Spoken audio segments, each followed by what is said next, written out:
மதிமுகம் நேயர்களுக்கு வணக்கம். நான் இசை. இன்றைய நேர்காணலில் சிறப்பு விருந்தினராக நம்மோட மூத்த பத்திரிகையாளர் கோட்டீஸ்வரன் அவர்கள் இணைந்திருக்கிறார். பேசலாம். டயா பூஸ்டர் சுகரை கண்ட்ரோல் பண்ணும், உங்க ஆரோக்கியத்தை மீட்டு தரும். சர்க்கரையை கட்டுப்படுத்துறதுக்கான எளிமையான வழிமுறை, இயற்கையான வழிமுறை. அனைத்து மருந்து கடைகளிலும் கிடைக்கும்.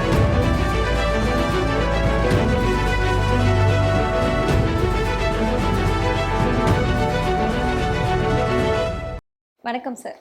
வணக்கம், நேயர்களுக்கு அன்பு வணக்கம். நேர்முகம் நிகழ்ச்சியில் சந்தித்ததுல ரொம்ப மகிழ்ச்சி சார். எந்த குற்றங்கள் யார் செஞ்சாலுமே அவங்கள பாரபட்சம் பார்க்காம அவங்க மேல நடவடிக்கை எடுக்கப்படும் அப்படின்னு விஜய் அவர்கள் சொல்லியிருந்தாங்க. இப்போ எம்எல்ஏக்களோட குற்ற பின்னணி அப்படிங்கிறது வெளியாகி இருக்கு. அப்படி பார்த்தோம்னா தாவேக்கால தான் அதிகமான குற்ற பின்னணி இருக்கக்கூடிய எம்எல்ஏக்கள் இருக்கிறாங்க. கிட்டத்தட்ட 41 நினைக்கிறேன். ஸோ அந்த அளவு குற்ற பின்னணி இருக்கு. அப்போ இவங்க மேலெல்லாம் என்ன நடவடிக்கை எடுக்க போறாங்க அப்படிங்கிற ஒரு கேள்வி வருது சார். தவறு செய்து விட்டார், இந்த மாதிரி ஆட்களுக்கு நிறைய பேர் சீட்டு கொடுத்துருக்காரு, அவர் உட்காந்து ஹோம்ஒர்க் பண்ணலை, ப்ரிப்பேர் பண்ணலை அப்படின்னு தெரியுது. சரி, அவர் நல்ல நேரம், மக்கள் காசு கேட்ட மாதிரி முதலமைச்சராக ஆகிட்டார். இனிமேல்ட்டாச்சும் இந்த மாதிரி இருக்கிறவங்களுக்கு பெரிய பொறுப்பு கொடுக்காம அவங்க எம்எல்ஏவாக இருக்கட்டும். ஆகிட்டாங்க, இனிமேல் என்ன பண்ண முடியும்? யதார்த்தத்தை பேசும்.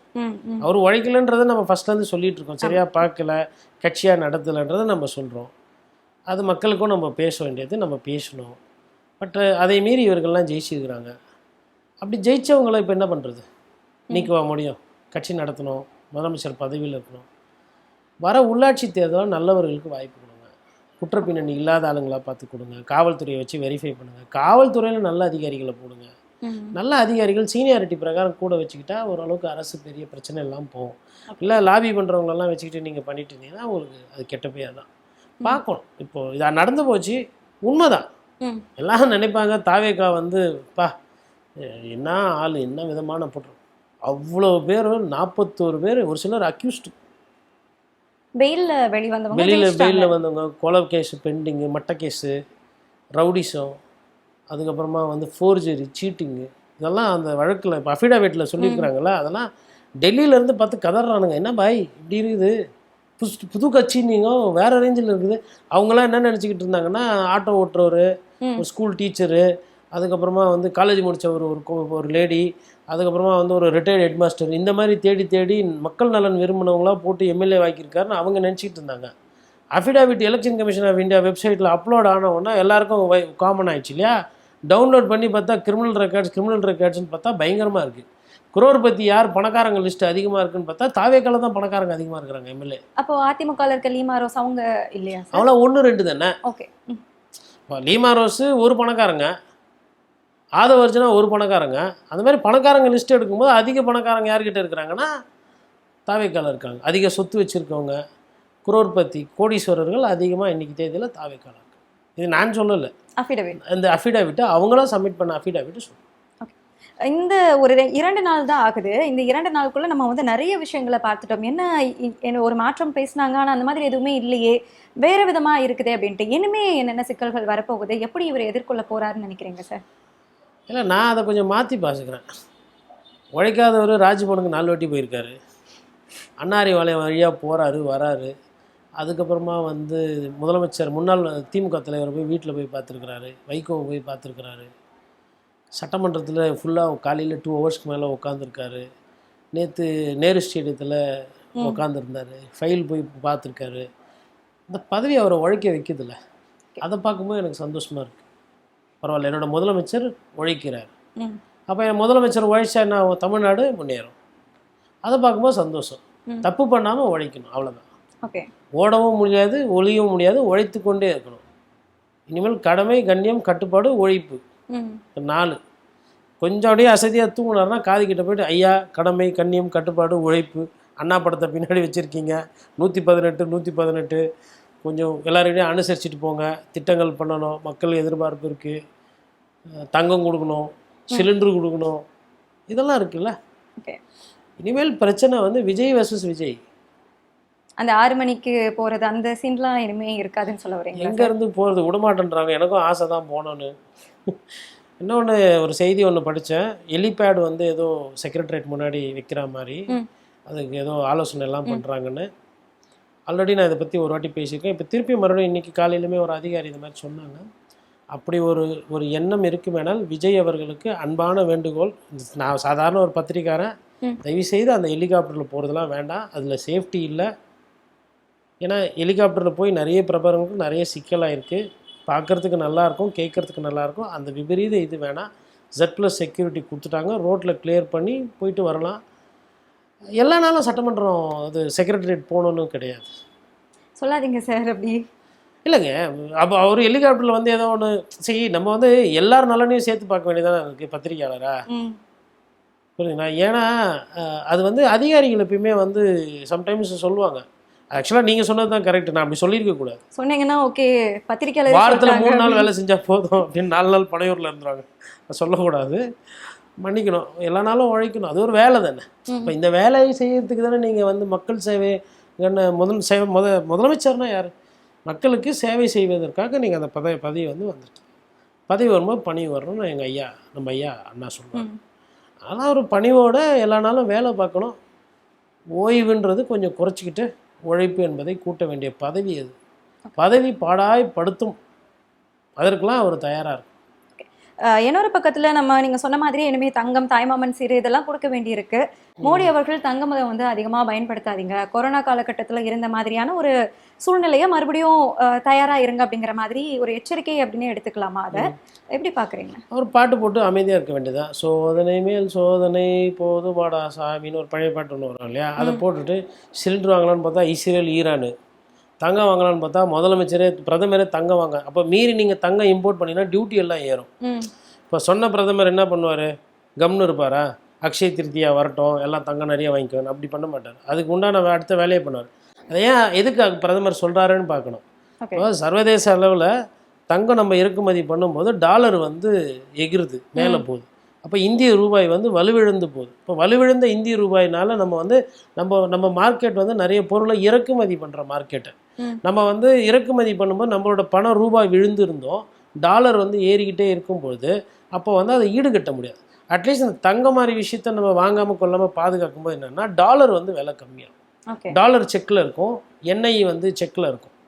அப்போது அதெல்லாம் இருக்கும்போது விலை குறையும். அதேமாதிரி எண்ணெய் வந்து நம்ம நிறைய இறக்குமதி பண்ணுறதுனால நம்ம நிறையா அந்நிய செலவாணி கொடுக்குறோம். பணம் வந்து வெளிநாட்டுக்கு, நம்ம பணம் உள்ளூர் பணம் வெளிநாட்டுக்கு போயிடுது எண்ணெயை வாங்குறதுனால. அப்போ அந்த எண்ணெயை குறைச்சிக்கோங்க. போகிறனால எண்ணெய் விலை அதிகமாக ஏறி போச்சு பீப்பாய்க்கு, அதனால் எண்ணெயை குறைச்சிக்கோங்க. இது பெட்ரோல், டீசல், சமையல் எண்ணெய் இதெல்லாம் கொஞ்சம் குறைக்கும் போது என்ன ஆகிடும்னா இந்திய திருநாட்டின் மீது அந்த நிதி நெருக்கடி இருக்கு இல்லையா, அது குறையும். அதுக்கு தான் சொல்கிறாங்க. அதுக்கப்புறமா வந்து வெளிநாடு போய் பார்ட்டி பண்ணாதீங்க, டூர் ட்ராவல்னால் உள்ளூர்லேயே குத்தாட்டம் போட்டுக்கோங்க. வெளிநாட்டில் போய் வைப்பு பண்ணாதீங்க. நான் வந்து ஹாங்காங் போகிறேன், ஃபின்லாண்டு போகிறேன், இங்கிலாந்து போகிறேன்னா எல்லாம் ஹிமாலயாஸ் போங்க, டார்ஜிலிங் போங்க, இல்லை கன்னியாகுமரி போங்க, இல்லை கேரளா போங்க அப்படின்றாரு. அது நல்லது தான், சுதேசி பொருள் வாங்குங்க அப்படின்றாரு. சரி, பிரதமர் வந்து எனக்கு தெரிஞ்சு ரொம்ப நாள் கழிச்சு கொஞ்சம் உருப்படியாக ஒரு பெருசாக ஒரு அறிக்கை கொடுத்துருக்காருன்னா அது இதுவாக தான் நான் பார்க்குறேன். ஏன் அப்படின்னா இந்திய திருநாடு நம்பர் 1 பொசிஷனில் போனோன்னா, இப்போ ஜெர்மனியில், யூரோப்பில் நிறைய இடத்துல, இல்லை யூஎஸ்லலாம் வந்து இந்த மாதிரி விஷயத்தில் ரொம்ப தெளிவாக இருப்பாங்க. அவங்க வந்து உள்ளூர் பொருள் எது, வெளியூர் பொருள். இப்போ நமக்கு இன்னொரு பெரிய சிக்கல் எப்படின்னா இந்த சைனானால இருக்குது. எல்லா பொருளையும் எடுத்துகிட்டு வந்து இங்கே நம்ம வந்து கொட்டிட்டு குப்பையில் கொட்டுற மாதிரி கொட்டிட்டு போயிடுறது. எல்லாம் பாதி பொருள் மலிவாக இருக்கும், நல்லா இருக்காது. ஒரு screw driver made in China போட்டு திருப்பினீங்கன்னா ஸ்க்ரூ அப்படியே இருக்கும், ஸ்க்ரூ டிரைவர் உழைச்சிக்கும், ஆணி உள்ளே இருக்கும், இது உடஞ்சிரும். இந்த மாதிரி பொருள்லாம் கொடுக்கறது, பிளாஸ்டிக் கண்டமே நீ 30 ரூபாய்க்கு 5 ரூபாய்க்கு, அது தரம் இல்லாதது ஒரு தன்மை. அதனால் அது வந்து மக்கள் வந்து இந்த ஒரு பொருள் விலை கம்மியாக இருக்குன்னு போய் வாங்குறத விட தரமான பொருள் ஒரு நீடிச்சு நிலைக்குதுன்னும் போது அதுக்கு மாறணும். அப்போ அந்த சுற்றுச்சூழலுக்கு நல்லது செய்கிறோம், பிளாஸ்டிக்கு எதிர்த்து நல்லது செய்கிறோம். சைனா போன்ற நாடுகள் பொருள் சரியில்லைனாலும் பரவாயில்ல டம்ப் பண்ணுறன்றதை குறைக்கிறோம். அதனால் ஒரு ரூபா 2 ரூபா கூட இருக்குனாலும் இந்திய பொருளுக்கு முக்கியத்துவம் கொடுக்கணுன்றது ஏதோ இது பிரதமர் மோடி சொல்ல, காந்தி சொன்னது. சுதேசி பொருள்களுக்கு முக்கியத்துவம் கொடுக்கணும் நம்ம தேச தந்தை சொன்னது. அப்போ அந்த கொள்கையை வந்து திருப்பி இன்னைக்கு பிரதமர் அதை திருப்பி ஞாபகப்படுத்துறாருன்னும் போது அது காந்தியவாதி கொள்கை. அதை நம்ம ஏற்றுக்கணும். எல்லாத்துலேயும் எனக்கு என்னன்னா, இவ்வளோலாம் எங்களுக்கு சொன்னீங்க, கொஞ்சம் வரியை கொஞ்சம் கம்மி பண்ணி விடுங்களேன். அந்த பூங்காட்டை ஒண்டி ஆடுறீங்க, வரி தீவிரவாதமாக நீங்கள் பண்ணுறீங்க. வெளிநாட்டுக்காரங்கிட்ட இப்போ உங்களுக்கு வலிக்குது, ஏன்னா உங்களோட கஜானா காலி ஆகுது. அதனால் உங்களுக்கு அதனோட சீரியஸ். எங்கள் பாக்கெட்லேருந்து ரொம்ப பணம் ரொம்ப வருஷமாக போயினே இருக்குது, அந்த கோபம் இருக்குல்ல, அந்த வருத்தம் இருக்குல்ல, அதையும் சரி செய்யணும். சார் கடைசியா திரும்ப அவர்களுடைய அந்த ஸ்டாண்டு இப்போ இடதுசாரிகள் என்ன முடிவு எடுக்கிறாங்களோ அதுதான் எடுப்பேன் அப்படின்னு சொல்லிட்டு ஒரு 2 நாள் காலம் எடுத்து தான் அவங்க வந்து குறிப்பிட்டிருந்தாங்க. அப்பவுமே வந்து எனக்கு அதிகாரத்துல பங்கு வேணாம், வெளியே இருந்த ஆதரவுன்றாங்க. இன்னைக்கு வந்துட்டு அதிகாரத்தில் பங்கு அப்படிங்கறத நாங்க வந்து இனிமே ஆலோசனை செய்வோம், கூட்டணிக்கு போறோமா இல்லையா அப்படிங்கிறாங்க. இந்த நிலைப்பாட்டை எப்படி பாக்குறீங்க சார்? அது ஐயா திருமாவளவன் வந்து சின்ன வயசில் ரொம்ப விளையாடாதவர், படிப்பு ஜாஸ்தி.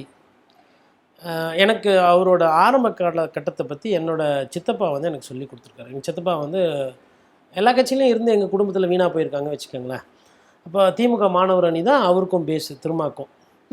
அப்போவே வந்து அவர் அந்த படிக்கிறது, அந்த மாணவ பருவத்திலேயே வந்து இந்த போராட்டம், அந்த இலக்கியம் எழுதுறது, பேச்சு ஆற்றல் அதெல்லாம் அதிகம். இதில் என்ன ஆயிடுச்சுன்னா அவர் விளையாடாமல் விட்டுட்டார். இப்போ என்ன பண்ணுறோன்னா விளையாடிக்கிறார் ஜாலியாக. இங்கே கொஞ்சம் நாள், அங்கே கொஞ்சம் நாள், கல்லாமண்ணா அந்த சின்ன பசங்க விளையாடுவாங்க, இங்கே கொஞ்சம் அங்கே கொஞ்சம், அந்த மாதிரி ஒரு 4-5 டேஸாக விளையாடிக்கிட்டு இருக்கிறார். இந்த விளையாட்டு பருவம் சின்ன வயசில் விட்டது இப்போ வந்துருச்சு. அதனால் நிலைப்பாடு சரியாக எடுக்க முடியல. அதற்கு பின்னாடி நிறைய அரசியல் இருக்குது. அது இப்போ பேசுகிறத விட அது வெளியில் வரட்டும், நடந்ததுக்கப்புறம் நம்ம அதை பேசலாம். விஜய் அவர்கள் வந்து ஒரு கோரிக்கை, ஒருவேளை திரும்ப வந்து எனக்கு இந்த பதவி வேணும்னு கேட்டால் தயவு செய்து கொடுத்துருங்க. அவர் உள்ளே வந்தால் உங்களுக்கு நல்லது. உள்ளே வரல அப்படின்னா அந்த நான் திருப்பி சொன்ன மாதிரி ஆல்ரெடி 108 ஆம்புலன்ஸ் நம்பர், அது 108 ஆம்புலன்ஸ் வண்டி இருக்கு இல்லையா, அவசர திக்குன்னு இருக்கும், பக்குன்னு. அதனால் திரும்ப வந்தால் ஆம்புலன்ஸ் தூக்கி உட்கார வச்சுக்கோங்க. ஆனா 2 சீட்டுகள் தானே ஜெயிச்சிருக்காங்க. அவங்க கேட்கக்கூடிய அந்த பதவி எண்ணிக்கை முக்கியம் இல்லை, பஞ்சாயத்து எதுனா அவர் போய் நல்லா பஞ்சாயத்து பண்ணி கொடுப்பாரு. புரியுதுங்களா? எண்ணிக்கை 1, 2, 3ன்றது முக்கியம் இல்லை. இப்போ அதிமுகவில் இவ்வளோ பிரச்சனை ஓடுது, எண்ணிக்கையில் பார்த்தா யார் எத்தனை பேர் அந்த பிரச்சனையை பெருசு பண்ணி விடுவாங்க? CV Shanmugam, SP Velmani, maybe sometimes Vijayabaskar, விராலிமலையில், இந்த 3 பேர் தான். ஆர்பி உதயகுமார் கூட அப்புறம் ஜெயிச்சவங்கன்னா இந்த 3 பேர் தான். இப்போ எண்ணிக்கை இது கம்மி தானே. அப்படி இங்கே எண்ணிக்கையில் இருக்கிறவங்கள கூப்பிட்டு பேசி அதை சரி செய்துட்டீங்கன்னா பஞ்சாயத்து முடியுது. எண்ணிக்கை கம்மின்றதுனால ஒரு கட்சிக்கு பிரச்சனை இல்லை, ஒரு ஆட்சிக்கு பிரச்சனையை விடலாமா? ஆனால் அவங்க பின்னாடி இருக்க, நீங்க சொன்ன ஆட்கள் சொல்றேன் சார், அவங்க பின்னாடி இருக்கக்கூடிய எண்ணிக்கை அதிகமா இருக்கு இல்லையா? இல்லை, எண்ணிக்கை கூட இருக்கலாம், குறைச்சிருக்கலாங்க. ஒற்றுமை என்பது தானே ஒரு சிறந்த ஒரு கொள்கையாக தத்துவமாக இருக்க முடியும். ஒன்றுபட்டால் உண்டு வாழ்வு, ஒன்றே குலம் ஒருவனே தேவன், எதுக்கு இதெல்லாம் சொன்னாங்க? ஓகே, சின்ன வயசில் இந்த மாடு கதை சொல்லி கொடுப்பாங்க. காட்டில் ஒரு சிங்கம் இருக்கும், 4 மாடு ஒன்றா இருக்கும்போது ஒன்றும் வேலை ஆகாது. 4 மாடும் பிரிஞ்சு மேயும் போது சிங்கம் வந்து ஒரு மாடாக அடிச்சு சாப்பிட்ரும். இதுதானே தத்துவம். இதை விட வேறு என்ன தத்துவம் பெருசாக வேணும்? அதாவது இன்றைக்கி என்ன ஆகி போச்சுன்னா, அரசியலை வந்து இந்த எல்கேஜி யூகேஜியில் சொல்லி கொடுத்த நீதி கதைகளை மறந்துட்டு, கார்ல் மார்க்ஸ் என்ன சொன்னார் தெரியுமா? கூட்டு தத்துவம் என்ன தெரியுமா? சனாதன சக்திகளை நாங்கள் வேறு உரமாட்டோம், மதச்சார்பின்மை, சமூக நீதி, அது இதுன்னு சொல்லிட்டு பெருசாக கஷ்டமான வார்த்தை. பாசிச பாஜக, கெட்ட பிஜேபின்னு சொல்லிட்டு போயிடுங்க, இல்லை மக்களுக்கு எதிராக இருக்குது பிஜேபி சொல்லிட்டு போயிடுங்கன்னா, பாசிச பாஜகவை நாங்கள் விட மாட்டோம் அப்படின்னு பாசிசன் பேசிட்டா, ஐயோ பயங்கரமாக கலாச்சிட்டாரு பிஜேபியை, பாசிச பாஜகன்னு. அவங்க என்னது பாசிச பிஜேபியா சொல்லின்னு போய் எனக்கு என்ன அப்படின்ற ரேஞ்சில் பிஜேபி இருக்கிறாங்க, கண்டுக்கிறதே கிடையாது அதை பற்றி. அப்போது இந்த மாதிரி இந்த சொல்லாடல் அதிகமாக பேசிட்டதுனால அது ஒரு பெரிய கொள்கை, அதை அப்படியே ஃபாலோ பண்ணுற மாதிரி. நீங்கள் சொல்லுங்கள், இன்றைக்கி நடக்கிறது யதார்த்தமான அரசியலாம் இல்லையா? இன்னைக்கு விஜய் போய் முன்னாள் முதலமைச்சர் ஸ்டாலினை பார்க்குறாரு, இன்றைய முதல்வர் பழைய முதல்வரை பார்க்குறாரு, கொள்கை ரீதியாக ஒத்துக்கலை. எப்போ தோக்கடிச்சதே இவர் தான், தோக்கடிச்சவர் போய் தோத்தவரை போயிட்டு பார்க்குறாரு, அவங்கள விமர்சனம் பண்ணி தான் இவர் ஜெயிச்சாரு, போய் பார்க்குறாரு. இப்போ இதை வந்து நான் வந்து கொள்கை ரீதியாக இதை அணுகிட்டா இல்லை கலாச்சார ரீதியாக இதை அணுகிட்டா முடியாது. நான் கலாச்சார ரீதியாக தான் இதை பார்ப்பேன். தமிழ்நாட்டில் எதிர்கட்சி தலைமையும் ஆளுகின்ற கட்சியும் ஒன்றா இருக்குன்னா நல்லது தான். ஏன் சண்டை போட்டுக்கிட்டே இருக்கணுமா 365 நாளும்? ஏன் கொஞ்ச நாள் நல்லா இருங்க. இப்போ ஒரு கோரிக்கையை வச்சிருக்கிறாருல்ல, இப்போ முதல்ல செக் வைக்கிறார். என்ன செக் வைக்கிறாரு?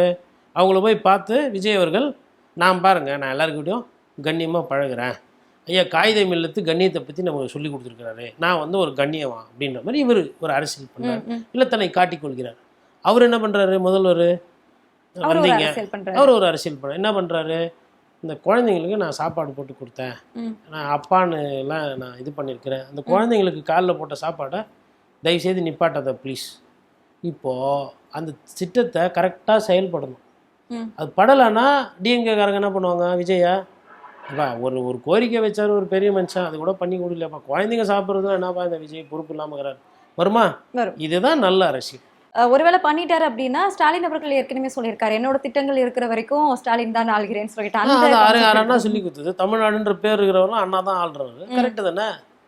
ஏங்க எல்லா ஒரு தேர்தலில் ஜெயிச்சதுனால மொத்தமாக தூக்கிய கொடுத்துட முடியும்? ம். அந்தந்த தேர்தல் அந்தந்த பீரியடில் வரும். இது பயிற்சி தானே. Okay. இப்போ முதலமைச்சராக ஆயிட்டாரு, அவருக்குன்னு ஒரு சில திட்டங்களை அவர் உருவாக்கிக்கணும். அப்போ அவருக்கு அந்த பேர் வரும். ம். என்னதான் யார் ஆடு மாடு குத்தாலும் ஃபர்ஸ்ட் குத்தது யாரு? ஜெயலலிதா. ஒரு ஒரு பெண்ணில் கிராமத்தில் பார்க்குறாங்க, இன்னைக்கு விஜய் அண்ணா அழகாக இருக்காரு, தாவேக்கா பிடிக்குது, வைப்பு பண்ணி ஓட்டு போட்டீங்க. அன்னைக்கு அதுக்கு முன்னாடி இருந்தவங்க கிராமத்தில் அந்த மஞ்சள் கயிறில் மஞ்சா இருக்குது, ஒரு தாலி கூட போட முடியலன்னு சொல்லிட்டு ஒரு அம்மா எப்படி நினைப்பாங்களோ ஒரு பெண் குழந்தைக்கு, அப்படி போட்டு தங்கம் கொடுத்தது யார்? தாலிக்கு தங்கம். ம். அப்போ அந்த அந்த அந்த திட்டம் அப்படின்னும் போது அவங்க லேப்டாப்பு, அதே மாதிரி சாப்பாட்டில் குழந்தைக்கு முட்டை ம்.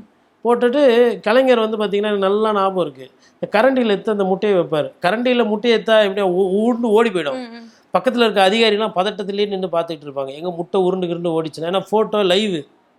ஆனால் பொறுமையாக அந்த வயசுலேயும் அந்த கரண்டியை கரெக்டாக பிடிச்சி அப்படி எடுத்து வைக்கிற மாதிரி இருக்கும். அப்போ இதெல்லாம் வந்து பார்த்து அந்த தலைமைச் செயலகத்தில் என்னென்னமோ ப்ரெஷர் இருக்கும். அந்த வண்டியில் போய் உட்காந்துக்கிட்டு அப்போ அந்த வீல் சேருக்கு வந்துட்டார் அவர். கிட்டத்தட்ட அந்த மீன்லாம் இருக்கும் நிறைய. ம். அந்த மீன்லாம் பார்த்துட்டு அந்த அந்த தீனியை போட்டு அதை அப்படியே பார்த்துட்டு இருப்பார். ஆட்சி மாறினவொன்னே அந்த மீனெல்லாம் எங்கே போச்சு என்னன்னே தெரில, எல்லாத்தையும் தூக்கிட்டாங்க. அப்போது ஒரு சின்ன விஷயமும் இருக்குது, பெரிய விஷயமும் இருக்குது. ஒவ்வொரு அரசியல்வாதியோட நுகர்வுலேயும் ஒரு மக்களோட வாழ்க்கை மேம்படும், மக்களோட வாழ்வாதாரம் ஒரு அரசியல்வாதியால் மேலே போகணும். ம். அது இந்த கஞ்சா போதை, இந்த சாராய போதைனால மொத்தமாக நாசமாக போனதுனால தான் இவ்வளோ கோபம் திமுக மீது. இப்போ அதுதான் இன்றைக்கி எனக்கு கேட்டால் திமுகவுக்கு தாவேக்காவுக்கு ஒரு பெரிய பிரச்சனை. எப்படி போகுது? ஆனா அதை செய்யறது எல்லாமே இளைஞர்கள். இவருக்கு இருக்க தொண்டர்களும் இளைஞர்களா தான் இருக்கிறாங்க. அது எப்படி சரி செய்ய போறாங்க அப்படிங்கிறது இருக்கு இல்லையா? அதுதான் சிக்கல். சுலபமாக ஜெயிச்சிட்டிங்க, வந்துட்டீங்க, இனிமேல்ட்டு அதெல்லாம் சரி செய்யணும். Okay. இளைஞர்களை அரசியல் படுத்தணும்.